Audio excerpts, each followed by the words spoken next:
the Reverend Roy A. Cole. Welcome to Business Profiles. Thank you. It's wonderful to be here.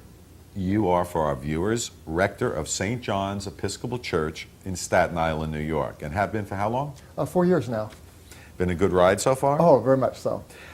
First off, what I wanted to talk about is that St. John's, amazingly, has a 175-year-old history. That's very special.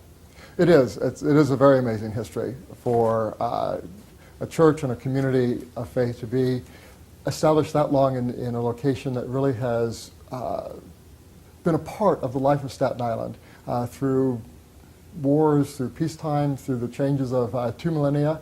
It's a pretty amazing thing. Yeah, and of course the congregation continues to evolve, I would think. Oh, most definitely. How would you describe St. John's congregation today? Today, it's very reflective of what Staten Island is, which is an international community. There are residents and members of St. John's Church who are third and fourth generation, whose family truly have been members of the church for over 100 years. And then there's also the people who have moved to Staten Island from all parts of the world. We have a large international congregation that has moved seamlessly together with the old-time Staten Island folks and the newly arriving folks. Yeah, it truly is a melting pot of different cultures. Oh, it is, most definitely. Staten Island actually has one of the largest Liberian communities outside of Liberia, and St. John's is blessed with a significant number of West Africans who are a part of that community, as well as those from India, from the Americas, the West Indies, just, as you said, a very international group. Right. Now, why did you decide originally to come to St. John's and lead the church there?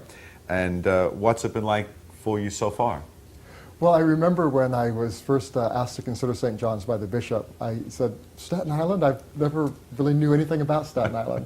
And so I made a trip out, and I remember walking by the church, and even at that time of transition, there was people out front. They were involved. They were having a picnic.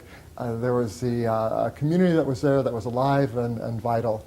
And added to that was the wonderful gift that St. John's was able to bring to Staten Island and to the Rosebank community in the construction of Canterbury House, which is a residence for senior citizens that was built in 2000.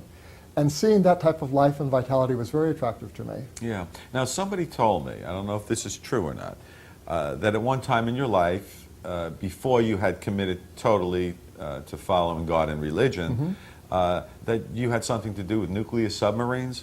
Oh, well, that is, you've reached back, way back into history. There's some truth to that? Yes, when I was in high school, my plan was to pursue a degree in nuclear engineering. I was accepted into the nuclear engineering program at Oregon State University, and my father was career Navy, and I was going to go into the NROTC and have a career in the Navy working on, not subs, I'm too tall for subs, but nuclear aircraft carriers. Wow. Nuclear-powered aircraft carriers. And it's not easy for them to accept you in that area. Well, they only take a select few. Yes, and but as things turned out, right after high school, God seemed to come in my life in a way that turned a whole new direction. Yeah, well, that was my next question, because I know you're from the West Coast, and you originally grew up on a farm. That's correct. And my question is, when did you discover your religious calling? At what point?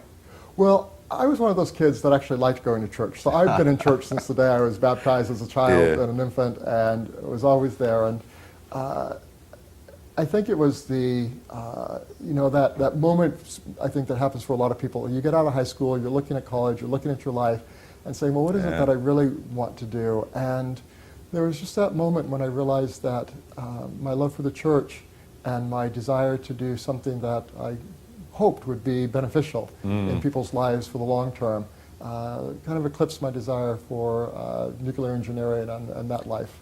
Reflecting back, are you happy with that decision? Oh, very much so. Okay. How would you describe currently the mission at St. John's Episcopal Church? I think the mission is best expressed in 3 ways: our faith, our friends, and our family. And our faith reflects, of course, the Christian values that we hold. Our friends, the wonderful relationships we have with so many groups on Staten Island and New York, and then the families that we're able to just be a part of as they move through their joys and as well as some of the challenges that they have. Yeah, but it's a great foundation for them, isn't it? Yes. Now explain to us, if you would, the 3 T's, which are time, talent, and treasure, that you often use with your congregation. I think it comes from the commitment that we have at St. John's, and it's not unique to just St. John's. I think every faith community looks to the community that they create, whether it's a temple, whether it's a mosque, or whether it's a church. Because in that community, there creates a family, it's often called a family of affinity. These are people who maybe would never cross paths at any other point in their life, but on Sunday morning or at that particular religious service, they're crossing paths. And through that process, they become a family, a community. And like all families, we have to make a commitment to support and encourage and strengthen that family through a commitment of our time, through a commitment of our talents and the gifts and skills that we may possess, as well as the contribution of our treasure, the things that have been entrusted to our stewardship and care. Sure. Does it ever surprise you, the talent base that is involved in your congregation and the diversity of it? Oh, most definitely. From people who work at Rockefeller Center to school teachers to people who are in the healthcare profession, people who come, as I said, from deeply rooted families on Staten Island to people who have just arrived from Nigeria or Liberia or Uganda and are looking for a community to be a part of and hearing their stories. Sure. Father, what sets St. John's apart from other churches? In other words, what's unique about St. John's? I think one of the great gifts that St. John's has and is able to contribute to the Staten Island community and to New York City is the commitment that they made in 2000 to build Canterbury House. Yeah. Our commitment to, at that time, to understanding that the church really has to have a relevant and a credible role within its community. It can't just be a pretty building, even though we do have a beautiful building. It's got to be more than that. It's got to be about transforming lives and strengthening just the experience of life that people have. Yeah. Explain to us exactly what Canterbury House is and what is the church's relationship to it. Canterbury House is a 6-story apartment building with 84 one-bedroom units that's designated for senior citizens. It's an affordable housing complex, so we're regulated by the New York State Housing Trust Fund. And the opportunity that the church realized in 2000 was that we had a piece of property that was being underutilized.